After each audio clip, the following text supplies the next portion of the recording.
자, 안녕하십니까. 반갑습니다. 여러분은 반갑습니다. 국민혁명당 1000만 당원 가입을 위한 실시간 가입 방송을 보고 계십니다. 저는 국민혁명당 부대표 고영일입니다. 예, 안녕하십니까. 저는 정책위 부의장 성상훈입니다. 반갑습니다.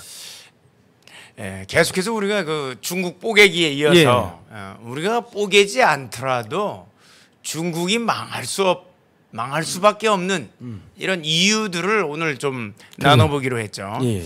중국이 정말 망하는 게 맞습니까?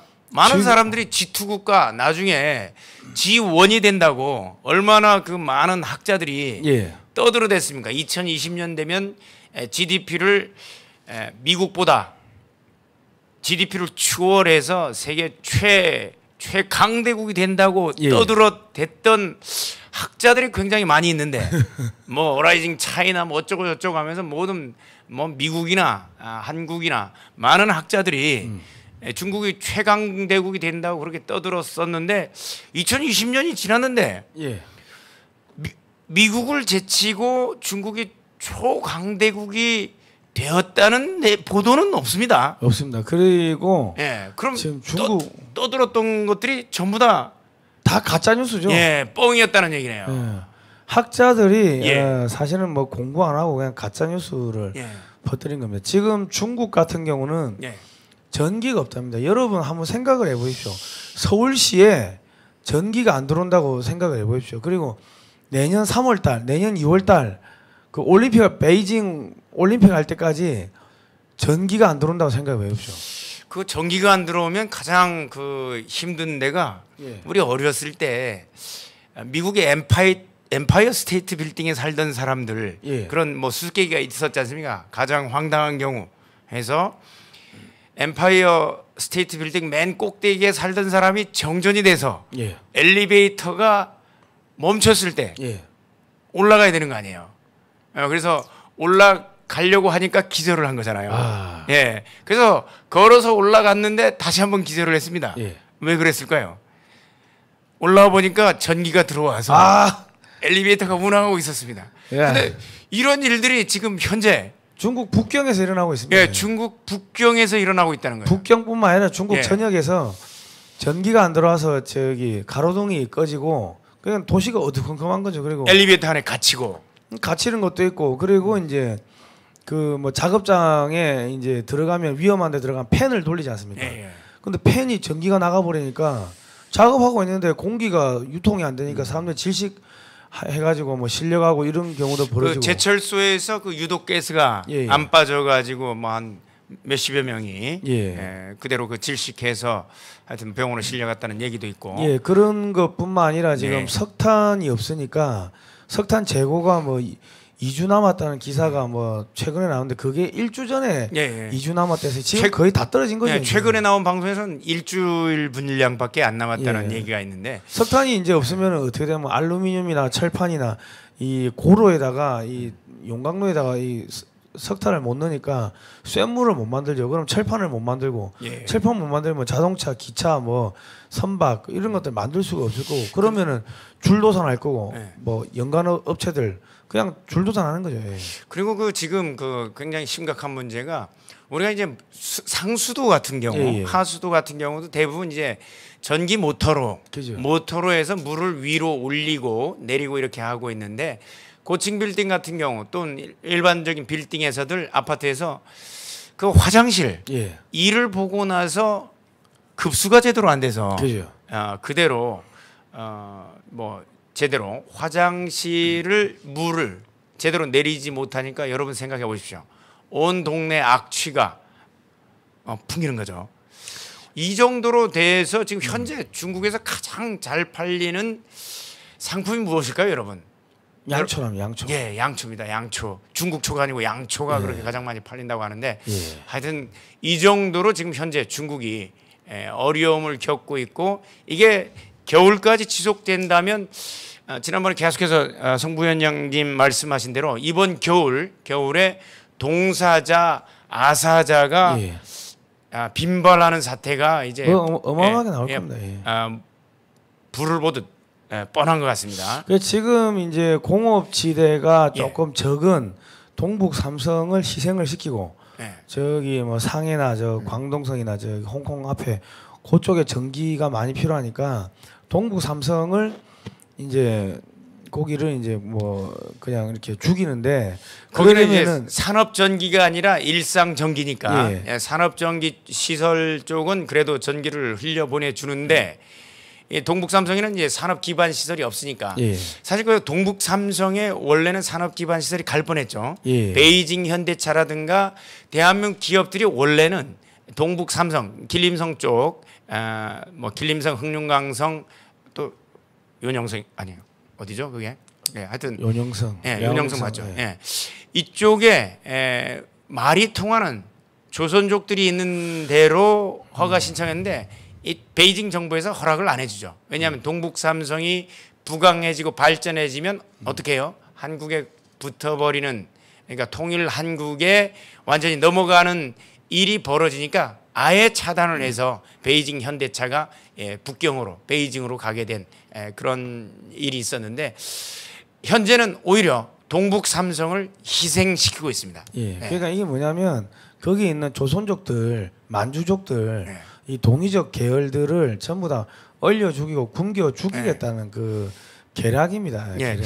실질적으로 대한민국에 들어와 있는 많은 이 중국 교포들이 있는데 사실은 그 사람들이 어떤 일이 벌어지면 중국 편을 들고 있는데 여러분들 잘 생각해 보십시오. 중국 편을 들게 되는 경우에 현재 여러분들이 고향에 있는 여러분들의 가족들이 전기 없이 동북 삼성에서 살고 있습니다. 어느 편을 들어야 될지 여러분들 선택 잘 하셔야 됩니다. 그러니까 뭐 계속 중국 편 들다가 여기 와 있는 조선족들이 중국 편 들다가 한국 국민들이 열받아 가지고 야, 너 중국으로 돌아가 이랬을 때 그러면 뭐 차기 정부 대통령이 야 중국으로 다 돌려보내겠다 그랬을 때 이 사람들이 한국에서 이렇게 풍요롭게 살다가 전기 안 들어오는 자기 고향으로 돌아가면은 어떻게 되겠습니까? 그리고 여기서 자유롭게 마음껏 생활하다 거기 가서 공안들의 이제 통제를 받는 곳에서 여러분들 생활할 수 있습니까? 중국 교포들 생각 잘 하셔야 됩니다. 어느 편을 들어야 될지.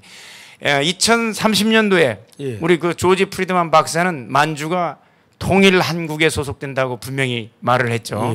그때 돼서 중공 편을 들다가 정말 어디 가지도 못하고 오도 가도 못하는 이런 신세가 되지 말고 우리 중국 교포들은 반드시 대한민국 편에 서시면 여러분들은 이 땅에서 살 기회 그리고 만주에서 여러분들이 주권을 누리면서 살 기회가 되겠지만 그렇지 못한 경우 중공 편을 계속 들다가는 결국 현재 일어나고 있는 일처럼 중공에서도 버림받고 대한민국에서도 버림받는 이런 위기가 다가올 수 있습니다. 그러니까 이기는 편에 서면 됩니다. 중공은 오늘 왜 망하는지 오늘 차근차근 설명해 주시죠. 자 PPT를 띄워주십시오. 중국 이 망하는 이유인데 죄송합니다. 제가 저 밤새 만들면은 눈이 잘 안 보여가지고 중국은 망하는 이유로 실수를 했습니다. 자 국민혁명당은 중국 해체 그레이트 코리아 퍼스트 고구려의 부활. 우리 이름만 들어도 가슴이 그죠? 벌렁벌렁 뛰고 흥분됩니다. 꿈은 이루어진다. 우리 국민혁명당 당원이 1천만 명이 되면은 꿈은 이루어집니다. 자 국민혁명당과 함께 그레이트 코리아 퍼스트 고구려의 부활 운동에 참가하실 분은 국민혁명당 홈페이지 가셔가지고 당원 가입을 먼저 하십시오. 그리고 전화로 가입하실 분들은 1544-5556으로 하시고 그리고 국민혁명당 TV를 구독 신청을 하시기 바랍니다. 그리고 그 다음에 010-6839-9643으로 여러분 이름, 연락처, 주소를 보내주시면 제가 국제정세를 지금 계속 조금씩 보내드리고 있습니다. 보니까는 받으신 분도 있고 빠진 분도 계시는데 제가 빠지신 분들은 또 이렇게 다시 또 업데이트를 해가지고 또 국제정세를 또 보내드리도록 하겠습니다. 반드시 동북 삼성 여러분들이 1000만 가입해주면 동북 삼성 우리가 회복해서 선구자 노래 여러분들 좋아하시지 않습니까? 일송정 푸른손 해서 말 달리던 선구자 우리 선조들이 거기서 말 달리면서 만주 벌판을 달렸었는데 우리가 다시 만주 벌판을 말을 타고 달리는 그날이 올 것입니다.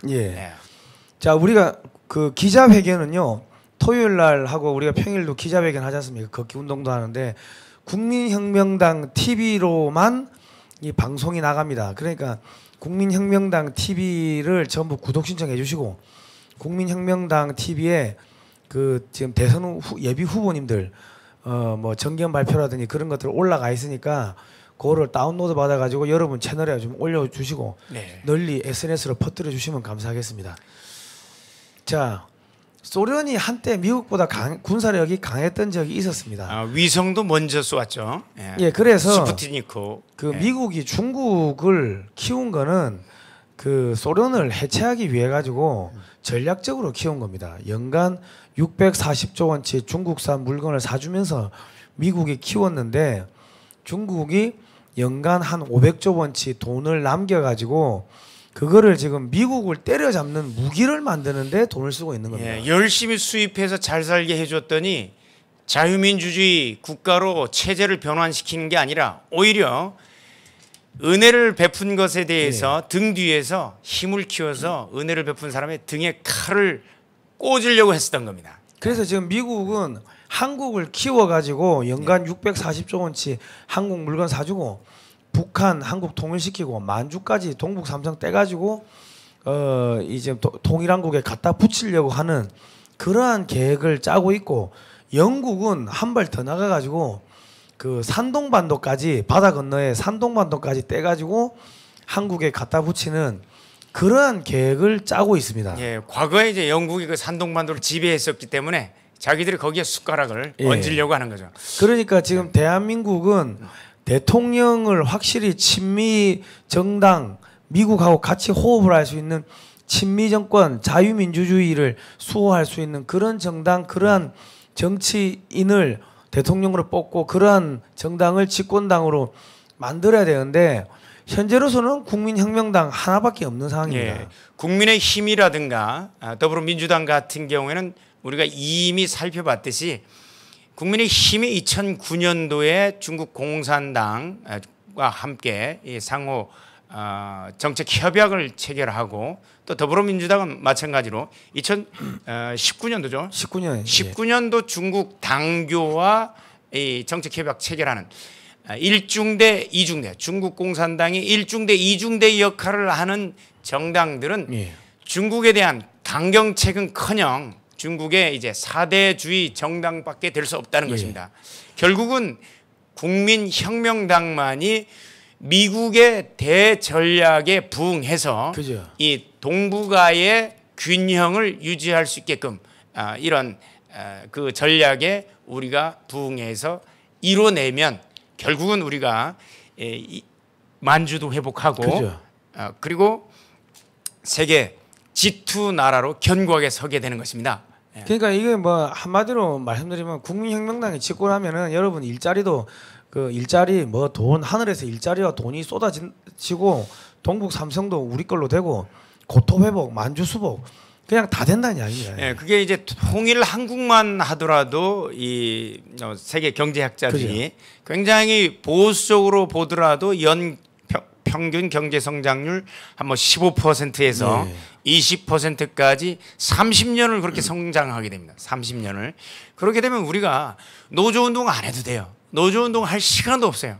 집에서 돈 세는데 바쁜데 뭘 노조운동해요. 돈 살리다 과로사 하시게 돼요. 예, 다 이 CD 우리 현금 개수기를 사서 이 부정선거 그 개수기 그 관심 꺼도 돼요.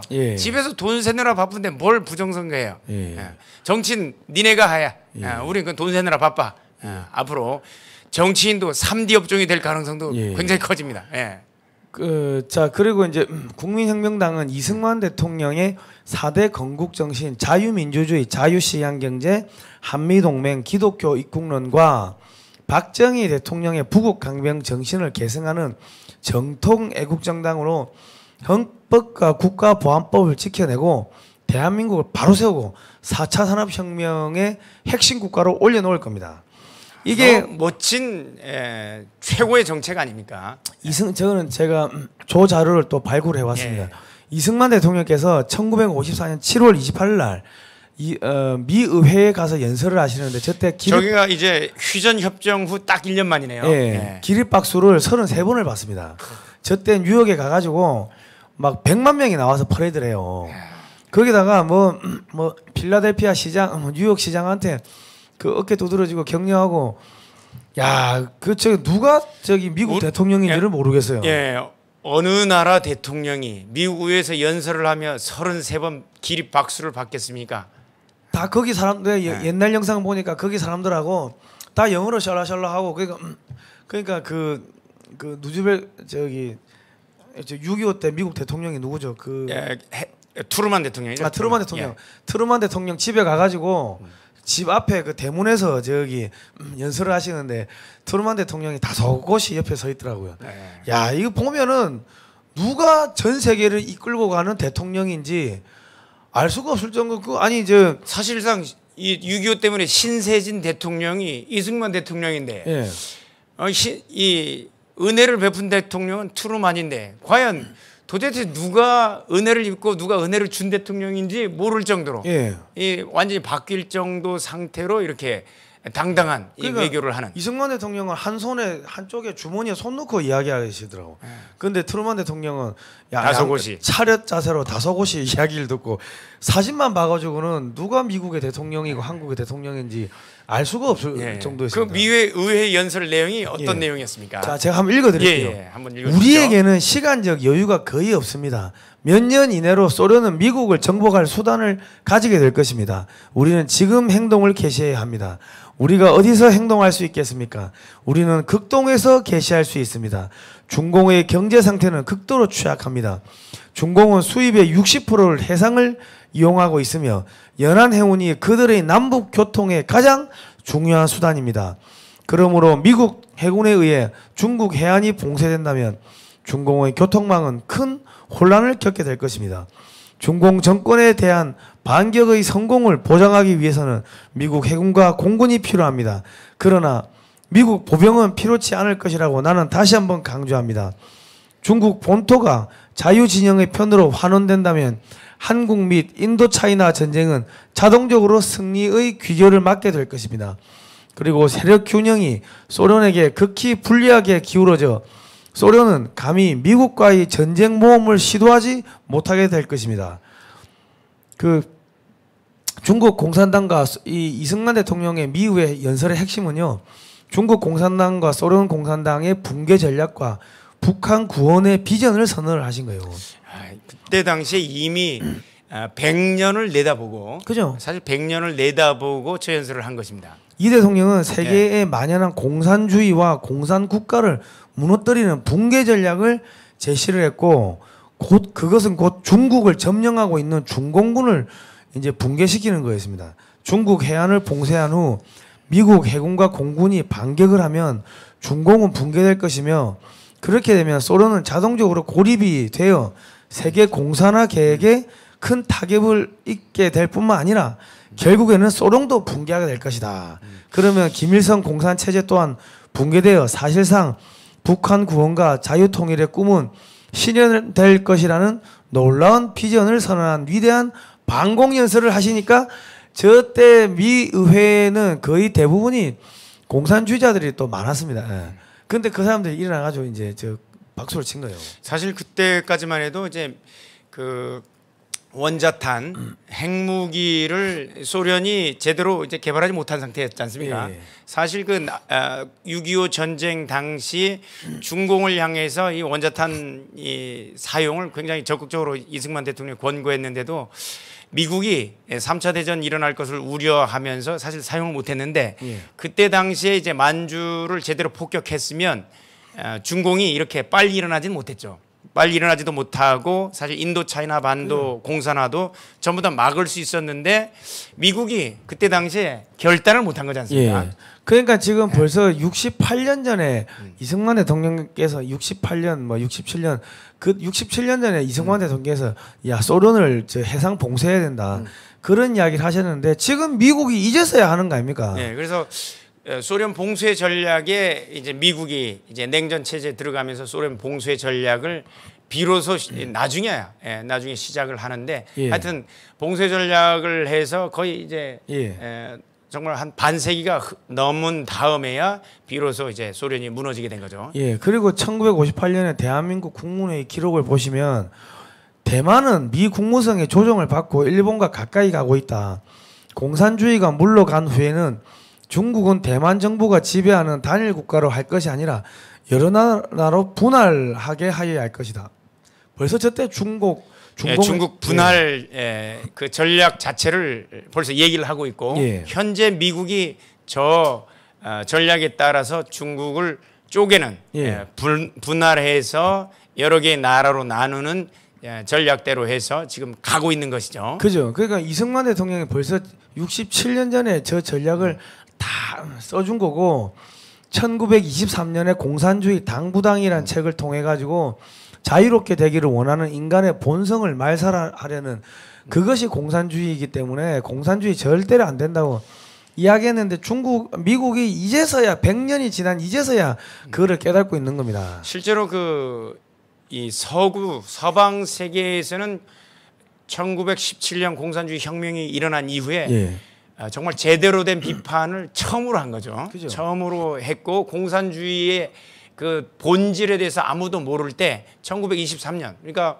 공산주의 혁명이 일어난 지 딱 5년 되는 해에 저러한 공산주의 당부당을 통해서 공산주의의 아주 실체를 까발리고 저거는 결국 망하게 될 거라고 또 붉은 용이라 이런 표현을 썼었죠.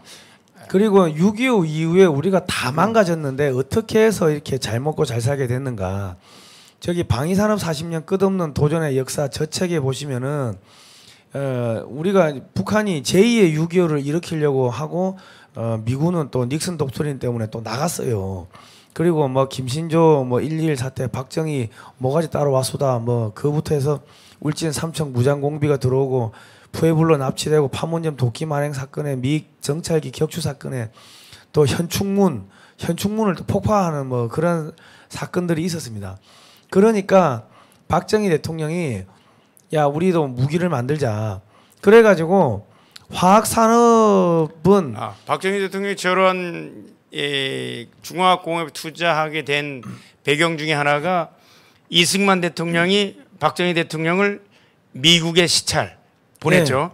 미국에 유학을 보냈어요. 유학을 보내서 미국의 방산산업 또 이 산업 기반 시설들을 박정희 대통령이 실제로 눈으로 전부 다 보게 됩니다. 그러니까 박정희 대통령도 사실은 이승만 퀴즈죠. 그 군인들 한 10,000명 이상을 다 저 기술 장교 부사관들을 미국에 보내가지고 그걸 다 보고 오게 하는 거예요. 그랬는데 나중에 이제 그 5.16 군사혁명이라면서 군인들이 딱 나라를 잡으니까 미국에서 보고 온 그대로 해가지고 저렇게 나라를 부강하게 만드는 겁니다. 사실 그 2차 대전 당시에도 일본에서는 이 미국을 공격하면 안 된다고 했던 장군이 있었죠. 미국을 시찰하고 온 사람은 미국의 산업 시설을 보고 나서는 미국과 일본이 전쟁하면 일본은 이길 수 없다는 걸 알기 때문에 절대 그 미국과 일본이 전쟁하는 걸 반대했는데 일본 육군 세력들이 우겨댔습니다. 이길 수 있다고. 그러나 육군들은 이제 그 자기 나라 안에 갇혀 있는 경우가 굉장히 많습니다. 그런데 이제 해상 세력들, 특히 해군들은 이제 밖에 해군을 보게 되고 또 사실 박정희 대통령은 육군 세력인데 이승만 대통령이 미리 보고 온 사람이 해안을 가지고 이런 사람을 보낸 거지 않습니까? 밖에 나가서 미국을 시찰하고 오니까 이게 모든 산업 기반 시설이 결국은 방위산업의 기초가 된다.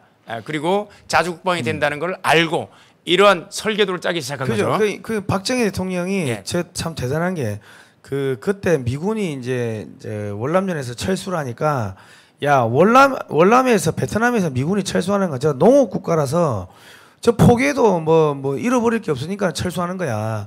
근데 만약에 월남이 무기를 잔뜩 만들고 공업 시설이 있었으면 철수했겠냐.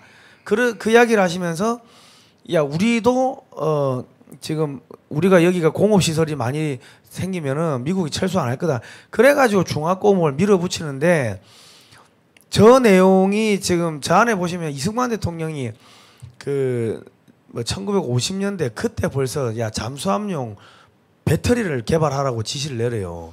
원자력 연구소. 예, 원자력 또 발전을 원자력을 또 이용하는 거를 군의 그 국방부 과학연구소에다가 지시를 내리고 또 57년에는 3단 로켓을 쏩니다.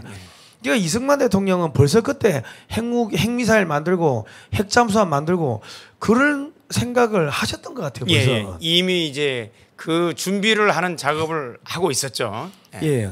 그러니까 해안을 가지고 있는 거예요. 화학 산업은 그 포탄 탄약 개발하려고 화학 산업에 투자를 했고 미사일 만들려고 전자 산업에 투자를 했고. 그래서 풍산 이런 데가 지금 우리나라 그 탄약을 만들죠.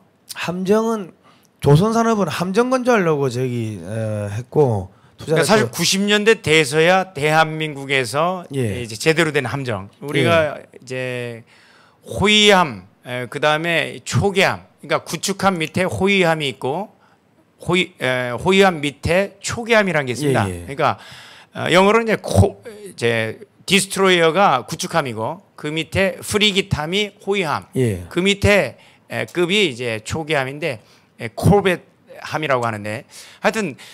우리가 초계함 먼저 만들었어요. 1200톤짜리. 1200톤짜리 뭐. 이런 초계함부터 만들기 시작해서 90년대 만들기 시작해서 그다음에 프리기함, 한국형 구축함이라고 해서 점점 사이즈를 키운 거예요. FFK를 만들고 그다음에 이제 다시 우리가 광개토 대왕함부터 우리가 KDX-1 해서 우리가 구축함을 우리 손으로 만들게 된 겁니다. 지금은 이지스 구축함까지 다 만들고 안에 뭐 들어가는 그 엔진 뭐 프로펠러 그거 빼고는 뭐 레이더까지 미사일까지 싹 다 우리 손으로 만들었어요. 그러니까 조선 산업의 기반이 됐으니까 이게 우리가 가능한 겁니다. 그리고 전자 산업이 됐으니까 그러니까 이지스 레이더를 우리가 만들 수가 있는 겁니다. 그리고 이제 자동차 산업은 전차, 장갑차 생산.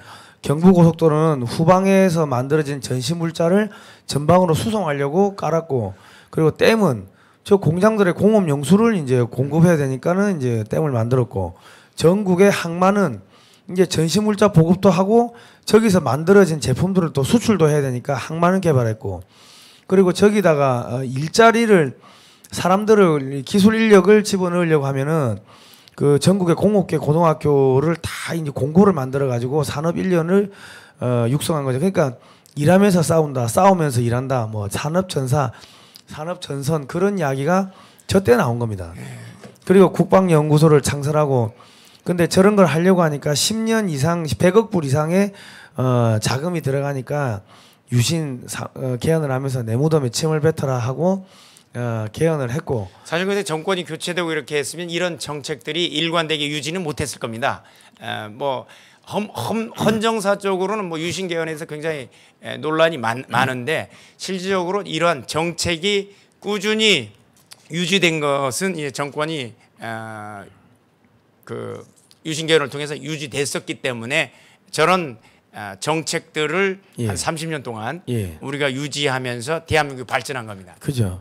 그리고 이제 이렇게 70년대 투자를 해놓은 것들이 80년대에 3조 호황을 만나면서 한국의 경제가 급성장해버리고 88 올림픽을 하고, 그러니까 그 모습을 본 동구권들이 소련에서 떨어져 나가면서 소련이 붕괴가 된 겁니다. 맞습니다. 이 모든 이 내용들이 저 010-6832-0325 저 한 권에 5만 원인데 저 책은 여러분 사셔가지고 꼭 좀 읽어보시기 바랍니다. 지금은 저거 5만 원에 사기도 어려울 정도의 책입니다. 왜냐하면 다 컬러 사진들이 들어가 있고요. 그 종이 질이 너무너무 좋습니다. 사실은 집안에 소장해 놔도 전혀 손색이 없는, 그 우리 아이들과 같이 봐도 사진에 너무 멋진 이 우리 비행기라든가 함정이라든가 이런 사진들이 나와 있으니까 소장용으로도 너무 좋습니다. 그러니까 저게 몇 년 전에 나온 게 5만 원입니다.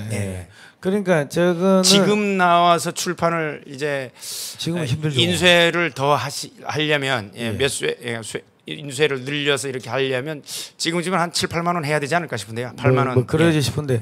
그러니까 저게 원래는 저 방사청에 납품하고 그 저기 방위산업학회 창고에 있던 묵혀 있던 책인데 제가 이게 책이 너무 좋아가지고 우리 국민들한테 이게 소개를 하려고 제가 이렇게 지금 소개를 해드리는 겁니다. 그래서 제가 아는 굉장히 그 고위직에 있던 분이 저 책을 구해달라고 이 방송을 보시고, 그래서 이제 우리 성 부위원장님한테 제가 구입을 하나 했습니다. 그분께 선물을 드리려고. 지금 저기 우리 제가 그래가지고 이번에 대선 나오신 후보님들한테는 한 권씩 선물로 다 드렸는데 대통령이 되려고 하면 저 정도는 통으로 외우고 있어야 됩니다. 맞습니다. 예. 외워야지 야 그때 이랬는데 하고 되지. 마지막 2페이지를 못 외웠습니다. 죄송합니다. 이제 다음번에 왔을 때는 마지막 2페이지까지 다 암송하고 오겠습니다. 예. 하여튼 이런 숨막히는 그런 과정을 거치면서 대한민국이 이렇게 커진 거지 뜬금없이 맞습니다. 뚝 떨어진 게 아닙니다, 국민 여러분. 하루아침에 생겨나는 게 아닙니다. 거목은 하루아침에 생겨나는 게 아니에요. 결국 아까 우리 박정희 대통령이 월남에서 철수하는 이유는 농업국가라서 베트남에서 철수하는 이유는 농업국가라서 점령해도 먹을 게 없는 거예요. 그러나 대한민국에는 지금 만약에 미군이 있다가 철수를 해서 나가는 상황이 되면 어떻게 될까요? 대한민국의 모든 산업기술이 누구에게 넘어가느냐? 중공에게 넘어가는 겁니다. 반도체 기술 넘어갑니다. 그다음에 그러니까 전자기술, 그 반도체 기술이 넘어가고 뭐 조선 기술 다 넘어가죠. 원자력 기술, 원자력 기술 다 넘어가죠. 이런 부분들이 중공에 넘어가기 때문에 미국 입장에서도 우리 대한민국을 양보할 수 없다는 겁니다. 왜? 절대로 양보 못하는 거예요. 박정희 대통령이 이걸 포석을 두고 이 중화공업을 준비했기 때문입니다. 그러니까 이 벌써 몇십 년 전에 그 어르신들이 몇십 년 후에 우리 후손들이 저 멍청한 짓 거래 해가지고 또 공산주의하고 손잡고 이상한 짓 할 거 알고 맞습니다. 종전 협정에 사인을 안 한 거 아닙니까? 그 지금 문재인 정권이 아무리 뭐 평화협정 하겠다고 해도 우리는 그때 사인을 안 했기 때문에 우리는 종전 협정의 당사자가 아닙니다. 안 했기 때문에 우리는 못 해요. 당사자가 아닌데 뭘 종전선언 문재인이 혼자서 떠들어댄다고 북한하고 대한민국 종전선언을 한다고 해서 당사자는 북한밖에 없어요. 대한민국은 당사자 아닙니다. 중공 그다음에 북한 그 유엔군 간의 3자 협정을 한 거예요. 그러니까 우리는 당사자가 아니었고. 그러니까 이게 만약에 그 북한은 평화협정을 싫어합니다. 왜냐하면 북한은 저기 주한미군 있어야지 주한미군 막아준다고 중국에 좀 돈 좀 달라 하고 하는데 주한미군 가고 나면은 돈 달라 하면 중국이 와가 점령해 버리겠죠. 맞습니다. 그러니까 하여튼 문재인 정권이 하여튼 이상한 짓 할 줄 알고 이승만 대통령이 타임머신 타고 왔다 간 것 같아 내가 볼 때. 그리고 안전장치를 다 해놓았습니다. 그리고 저기 박정희 대통령이 하여튼 저렇게 씨앗을 뿌려놓으니까 지금 한국 산업이 전 세계 4차 산업혁명의 핵심 기술은 다 갖고 있지 않습니까? 그러니까 예컨대 서유럽 같은 경우에는 이제 3차 산업혁명이 일어나면서부터는 다 서비스업으로 전환을 하다 보니까 2차 산업시설 그러니까 제조업 기반 시설들이 다 무너져 버린 거예요. 그래서 영국 그 좋은 전차 센츄리온 전차 생산하다가 이거 생산 못하고 그 라인 다 중단돼 버렸으니까 그 다음에 뭐 전 세계 최고의 이 장갑차라고 했던 그거를 새로운 장갑차를 못 만들어낸 거예요. 그 다음에 이 독일 전차가 한국인데 물론 이제 만들어내고는 있긴 하지만 대량 생산을 할 수 있는 체제가 아닙니다. 그러니까 지금 유럽의 국가들이 한국산 전차, 한국산 장갑차 갖다 쓰겠다는 거 아닙니까? 장갑차 미국도 그렇고 참. 그러니까 대한민국 대단한 나라입니다. 그러니까 이 어찌든 간에 대한민국 이렇게 강력한 이 산업 시설을 갖고 있기 때문에 미국이 절대로 한국을 포기 못하는 거고 한국에서 친중 세력들이 뭐 조금 발응은 하겠지만은 나라가 절대로 넘어갈 일은 없습니다. 자, 우리는 이렇게 이제 산업 기반 시설이 정말 잘 만들어져 있어서 그리고 전기 여러분들 여름에 이번에 뭐 에어컨 많이 켰다고 전기가 꺼졌습니까? 그런 일 없었지 않습니까? 그런데 현재 중공에는 전기가 나가서 가장 잘 팔리는 슈퍼의 물건이 뭐라고요? 양초. 중국 초가니까요? 양초인가? 양초. 양초가 팔리고 있습니다. 양초. 그리고 제조업들 줄줄이 가동 중단하면 망하는 거죠. 공장이 가동을 못할 정도로. 전기 없이 공장이 돌아가겠습니까? 그럼 기업들 부도나면 부동산 안 팔리는 거고 뭐 그러면 전기가 없는데 뭐 아파트 팔리겠습니까? 헝다가 홍콩 증시 거래가 상장 정지됐네요. 저 부채 350조인데 저거 뭐 조만간에 줄줄줄 무너지지 않겠습니까? 말이 350조지 우리나라 내년 예산이 604조입니다. 우리나라 예산의 반 부채를 헝다라는 기업 하나가 지고 있는 겁니다. 그러니까 지금 그 중국이라는 나라가 망하는 게 제가 2018년부터 반중 운동을 계속했지만은 그 결과적으로 교회를 부서뜨리고 목사님들 잡아가고 그 생매장하고 그러면서 하나님한테 벌 받은 겁니다. 지금 네. 5월 달부터 비가 와가지고 아직도 비 온대요. 네, 그 이유가 우리가 공산주의의 실체를 알면 망할 수밖에 없는 거죠. 예. 예, 중공은 현재 세계에서 유일하게 남은 공산주의 국가 중에 하나입니다. 그리고 공산주의가 뭔지 한번 설명을 한번 해주시죠. 예. 공산주의란 것은 뭐냐면요, 이건 사탄입니다. 악령입니다. 악령. 그 하나님께서 이 자신의 손으로 이 공산주의란 사상이 어디서 왔냐면 이제 서양에서 나온 개념이죠. 예. 그 서양은 기본적으로 기독교 베이스고 이 성경 중심의 세계관입니다. 그러니까 우주 만물을 창조하신 하나님께서 자신의 손으로 만든 인간을 지옥불에 던져버릴 수밖에 없게끔 인간을 타락시키는 것, 그게 사탄이고 예, 그러니까 하나님 없이 이 세상에 천국을 만들 수 있다는 이걸 이제 이런 거짓을 예. 가르치는 게 공산주의지 않습니까? 그러니까 우리말로 예. 쉽게 하면은 야 저놈아 저거 호적에서 파내라, 저거 오늘부터 내 새끼 아니야. 예, 하나님을 호적에서 파내게끔 하는 게 바로 공산주의입니다. 그러면 얼마나 인간을 타락을 시키게 하겠습니까? 그게 처음에 뭘로 시작을 하냐면 거짓말부터 시작을 하는 겁니다.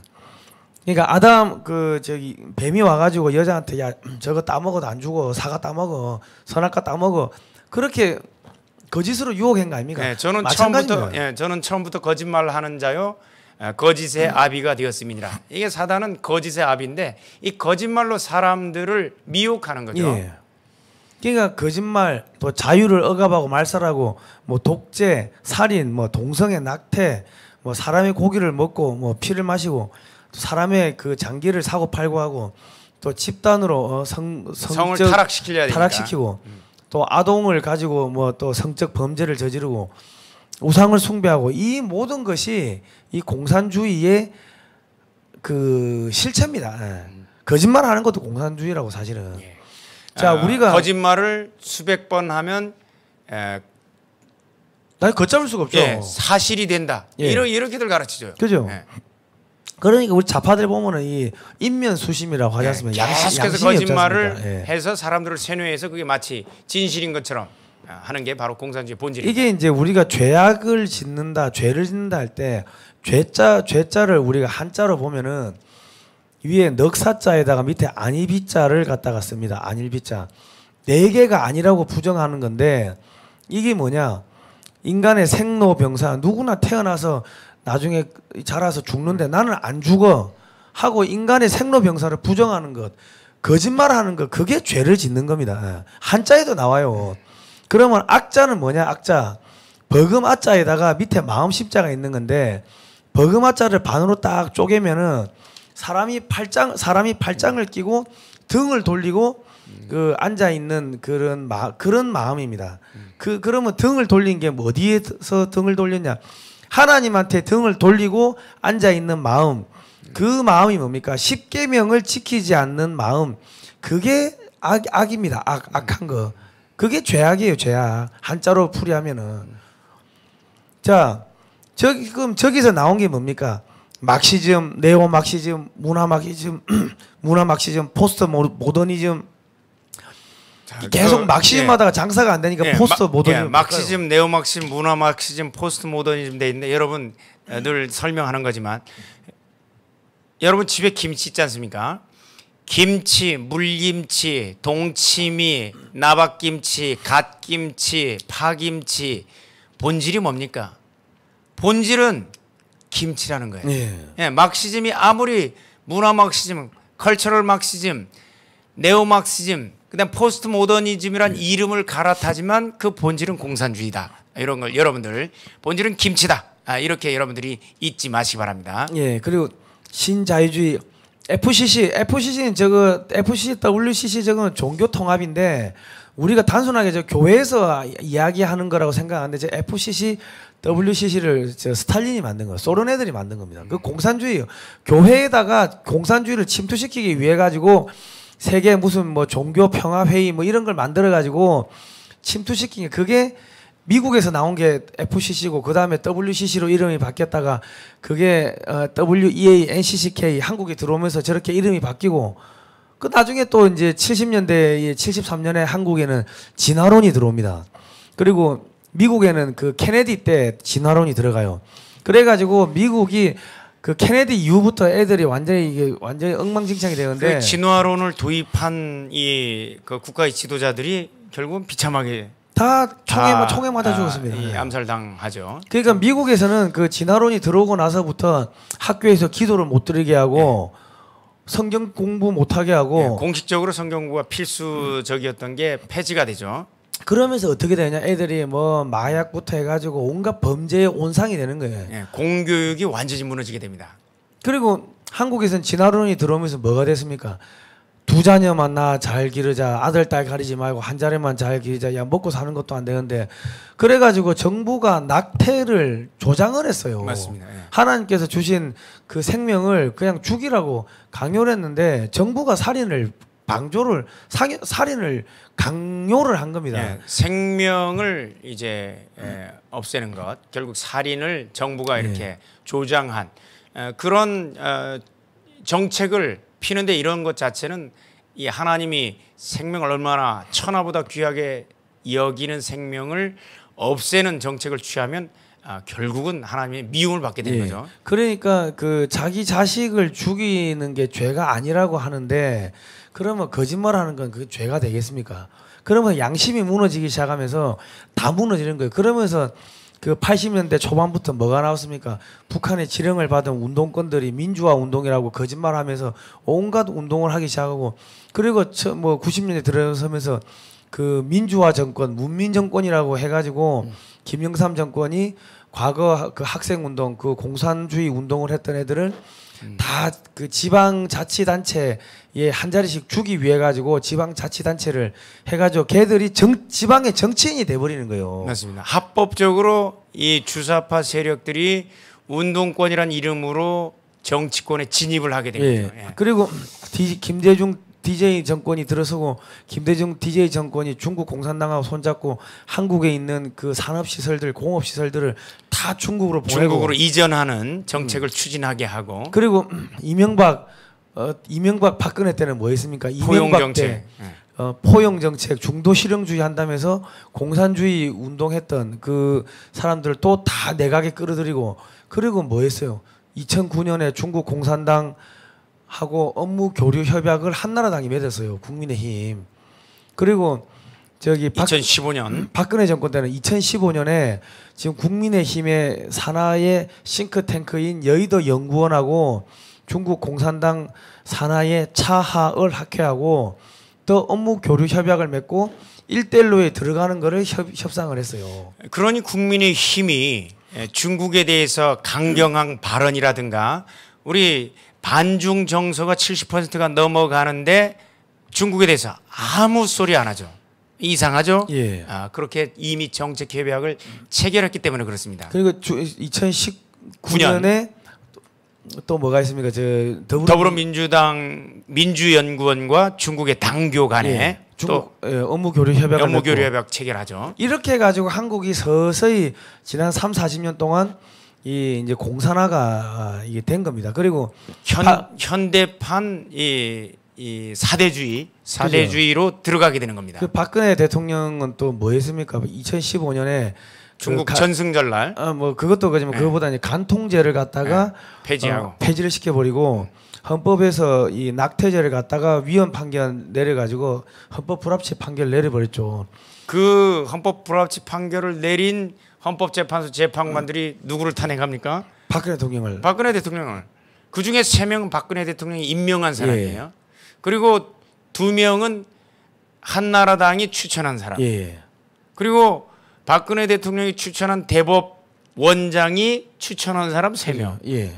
그러니까 자기가 임명한 사람이 사실 최소한 5명이 넘는 거예요. 그럼에도 불구하고 탄핵이 됐어요. 그 이유는 아까 영적으로 굉장히 설명을 잘 해주셨는데 이 낙태 판결 하게 한 것 이런 부분들이 참 영향이 있었다고 상당히 큽니다. 자, 그 미국도 그렇고 한국도 그렇고 저 진화론 가지고 오신 대통령 2분 다 총 맞아 돌아가셨죠. 특이하죠. 그러니까 이거 인본주의, 물질 만능주의, 페미니즘, 고세율, 고복지 저런 게 다 공산주의입니다. 예, 고세율, 고복지, 예, 복지국가, 북유럽의 복지국가를 이룩하려면 지금은 이제 북유럽도 변해했습니다. 복지국가로 가니까 세율이 월급의 반을 이 세금으로 내야 됩니다. 그런데 이제 성경에서 말하는 복지는 부자 것을 뺏어서 가난한 자에게 나누어 주는 게 아니라 누가복음 3장 11절에 그렇게 나오죠. 그러면 우리가 무엇을 하여야 하리까? 라고 물으니까 이 세례요한이 이렇게 얘기합니다.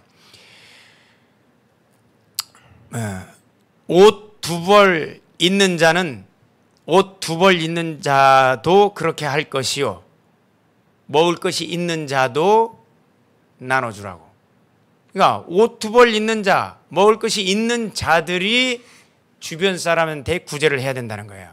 예. 그러니까 부자 것 뺏어서 하는 게 아니라 모두한테 일할 능력이 없는 사람, 사회가 반드시 보호를 해줘야 되는 사람에 대해서만 일반적 복지가 아니라 한정적 복지를 해야 된다는 게 이게 성경적으로 맞는다는 그러니까 거예요. 저게 고세율 스스로 일해서 먹으라. 네, 고세율 고복지는 이 무혈혁명입니다. 피를 흘리지 않고 사회주의 부자들 거를 뺏어 가지고 나눠주겠다. 예, 국가가 모든 것을 해주는 것은 전체주의요 공산주의의 전형적인 특징입니다. 예, 그 이름은 바뀌지만은 이게 핵심은 인간과 신의 관계를 단절시키는 것. 그러니까 이 성경에 나온 걸 그대로 하지 않고 성경을 부인하는 것, 다 사람을 타락시키는 것. 그 모든 게 공산주의입니다. 핵심은. 맞습니다. 예. 자, 그리고 네이버에서 에포크 타임스라고 이렇게 치고 들어가시면은 저기 보시면 공산주의 침투에 한국은 과연 안전한가 저런 책이 있는데 우리가 저런 책은 좀 사셔서 좀 보셔야 될 것 같습니다. 네. 자, 공산주의 이 사유재산을 철폐하는 거, 그 모든 재산을 공유하겠다 뭐 그런 겁니다. 예. 소위 계층의 해방을 위해 계급 투쟁으로 정의사회 구현하여 유토피아를 건설한다. 정의사회 구현단, 정의사제 구현단도 있고, 그죠, 예. 그리고 최근에 이제 토지 공개념이라든가 부동산에 대해서 국가가 소유해야 된다는 것, 이런 게 바로 사유재산 철폐 이런 단어를 직접 쓰면 국민들이 알아들으니까 토지 공개념, 예, 부동산은 국가가 소유하고 국민들은 임차권을 갖는 형태, 이런 식으로 사유재산 철폐라는 걸 다른 이름으로 포장을 하는 겁니다. 그런데 아까 얘기했던 것처럼 물김치, 파김치, 배추김치, 신김치, 새김치, 나박김치, 겉절이 다 해도 본질은 김치라는 거예요. 예, 사유재산 철폐, 모든 재산 공유, 다 공산주의입니다. 근데 이름을 교묘하게 바꿉니다. 부동산 공개념 이런 식으로 이름을 교묘하게 용어를 바꾸죠. 그죠. 한국에 지금 중국인이 110만 명이 들어와 있는데 지금 우리가 세금이 높아져 가지고 부동산을 뭐 매각을 하게 되면은 그러면 그거를 중국인들이 집을 두 채 세 채를 사는 거예요. 상가를 최근에 사고. 그 타워팰리스 89억짜리를 중공의 30대가 100% 대출을 받아서 샀습니다. 물론 중공의 은행으로부터 100% 대출을 받아서 샀는데 여러분 어떻습니까? 우리는 대출 그 담보 비율이 있어서 40%에서 한 60%까지밖에 우리는 대출을 못 받아요. 우리 국민은.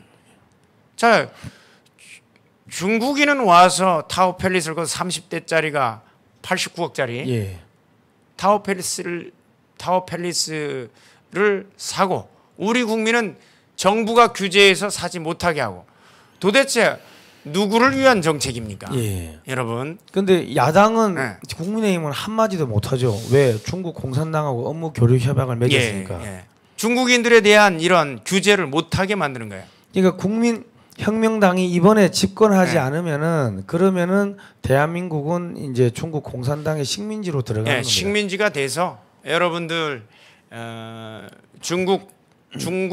중공 인민해방군의 여러분들의 딸들은 발 마사지를 하는 존재가 될 위험이 있습니다. 그러니까 중국 공산당한테 안 넘어가려면은 국민혁명당 홈페이지 가셔가지고 당원 가입을 하시기 바랍니다. 자, 칼 마르크스라는 사람이 있었는데 이 사람도 유태인이죠. 1848년에 공산당 선언을 합니다. 프롤레타리아들은 공산주의 혁명에서 자신들을 묶고 있는 족쇄 외에는 잃을 것이 없다. 아, 저기서 이제 공산당 선언에서 자신들을 묶고 있는 족쇄에는 잃을 것이 없다도 있지만 노동자에게는 잃을 것이 없다. 정확하게 노동자에는 잃을 것이 없다. 그러므로 그러니까 공산주의 노동자에게는 조국이 없다는 또 표현을 쓰고 있습니다.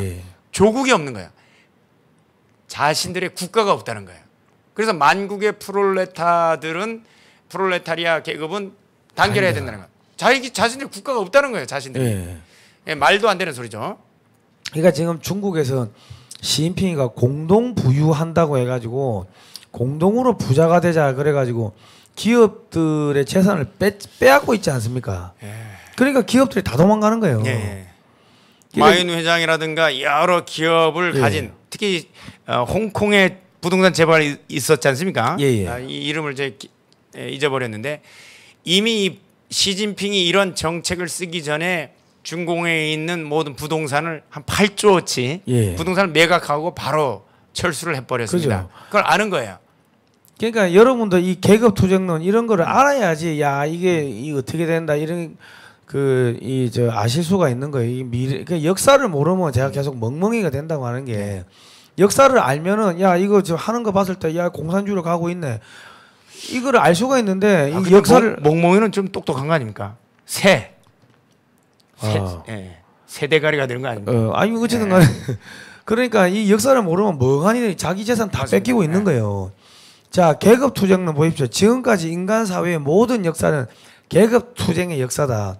자유민과 노예, 귀족과 평민, 영주와 농노, 장인과 도제, 간단히 말해 모든 억압자와 피억압자는 끊임없는 대립 상태에서 어떤 때는 은밀하게 어떤 때는 노골적으로 쉴 새 없이 싸웠다. 이게 뭡니까? 의사하고 간호사 갈라치기 하고 선생하고 학생 갈라치기 하고 부모하고 자식들 갈라치기 하고 남자 여자 갈라치기 하고 끊임없이 갈라치기 하는 거예요. 의도적으로 나누는 거예요. 양극화라는 단어가 저 내용을 살짝 교묘하게 용어를 바꿔버린 거예요. 그러니까 지금 저 사람들의 사고 구조는 밑에는 프롤레타리아고 위에는 부르주아가 저렇게 떵떵거리고 밑에 프롤레타리아가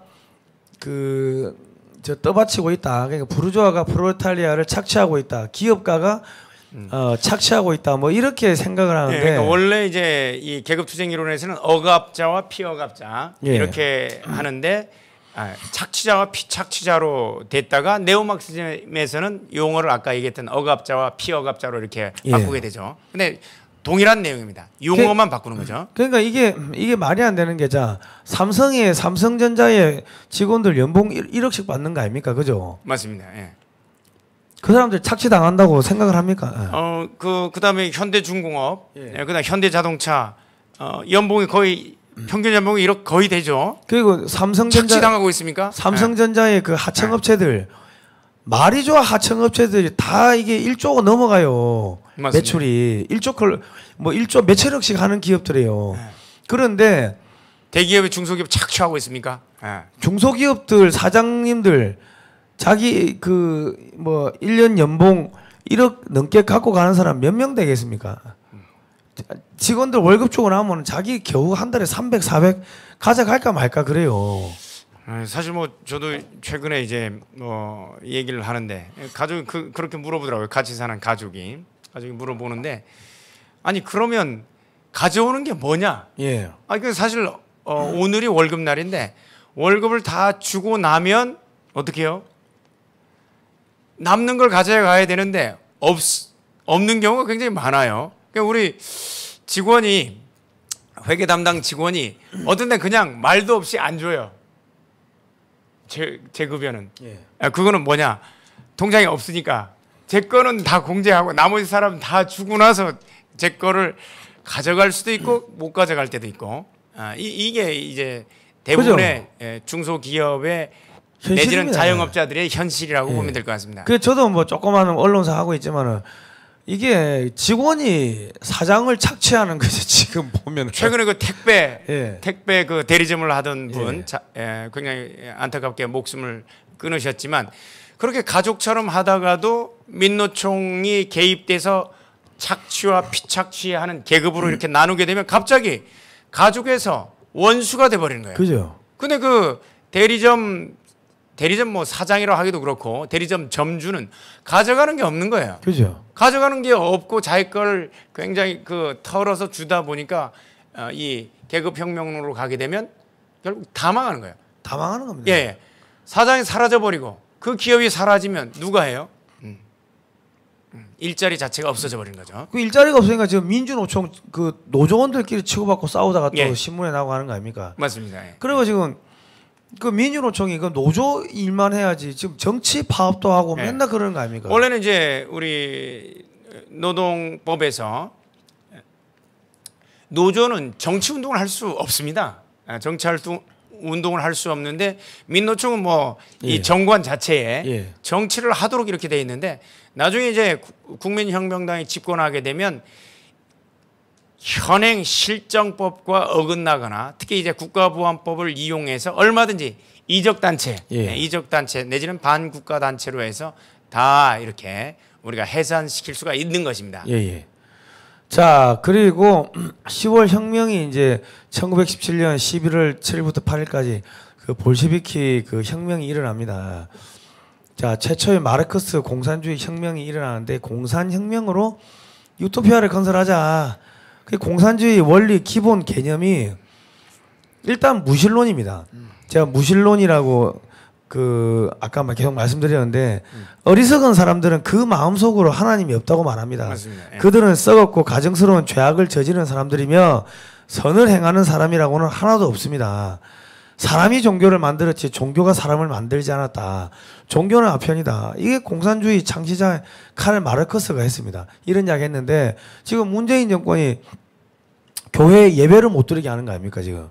아니 옛날 일제시대 때도 신사참배하고 예배하라고 했다고. 물질주의 유물론 그러니까 물질주의이기 때문에 이 정신적인 세계라든가 이 부분은 물질 세계보다 더 물질 세계에 비교해서 무시해도 되는 존재인 거예요. 그래서 재산권의 행사는 예컨대 장사하는 자유보다도 종교의 자유를 더 억압을 해버리는 거예요.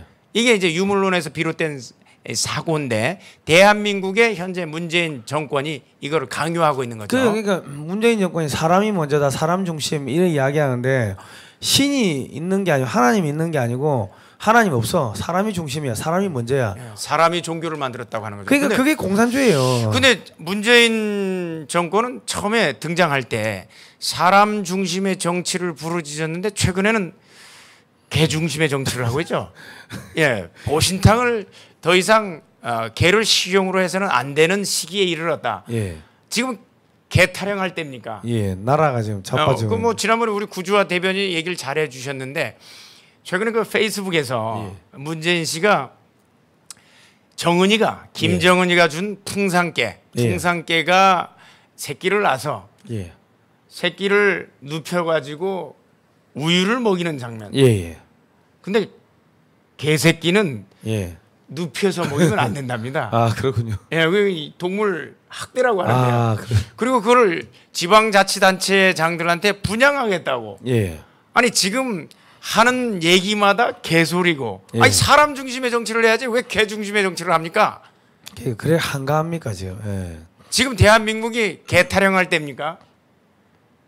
대한민국이 이제 앞으로 자유통일을 이룩해내느냐 마느냐, 또 대한민국이 이 주변 열강들 틈에서 살아나고 그리고 그 북한을 밀고 올라가서 자유통일을 이룩하느냐 마느냐, 중국을 이겨내느냐 이런 문제인데, 그리고 일본을 이겨내느냐, 여기서 정말 결단을 해야 될 상황에서 개 타령을 하고 있습니다. 개 중심의 정치. 그거네. 개가 날아든다 이거 아닙니까? 온갖 잡개가 날아든다. 그걸 뭐라고 하는 줄 아십니까? 뭐라고 합니까? 날개라고 합니다. 날개.